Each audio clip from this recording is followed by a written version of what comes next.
On the southeast part of the Polytechnic campus lies Santa Catalina Hall, home to the School of Letters and Sciences faculty offices. Among these offices is that of Dr. Jill Horoho, whose office is marked by one of the most popular American wartime propaganda posters, Rosie the Riveter. An illustration quite befitting because in addition to being an instructor on women's studies, she's also an avid writer and researcher of the First Ladies. What we all need to remember is there's no office of the First Lady. It's not an official position. It's not a funded position, or initially it wasn't. Now she does have a budget that's paid for by taxpayers, but initially it was just the steadfast woman in the president's life. She was supposed to entertain. She was supposed to look a certain way. And it started out and there was no precedence whatsoever.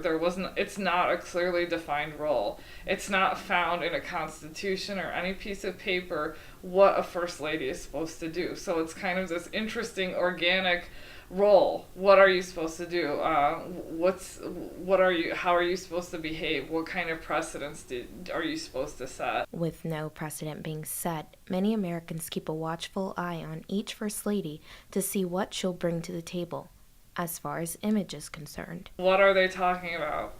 What she wears, how she shops at a mall, how she, dresses in a way that every woman can afford to dress, and, what is she going to decorate, things like that. And I was struck by how much has changed for women, but how, when we look at the First Lady, how little has changed. We're still talking about what women are wearing.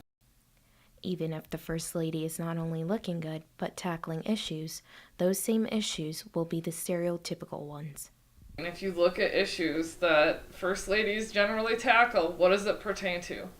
Maternal matters, what kids eat at lunch, reading, education, that kind of thing. And that's okay, and that's been okay for women to talk about for 100 years because that's considered a maternal issue. And they have authority that way because they're moms and they're wives and they're women. But when we see the First Lady, kind of step out from those roles, that's when she falls under criticism. So as far as transitions goes, I think that there's very few. I think when we do see the First Lady step out of that role of, maternal, kind of wife and mother and good wife and good, then we see her kind of slapped back into place because people don't really like that. In Chandler, I'm Erica White.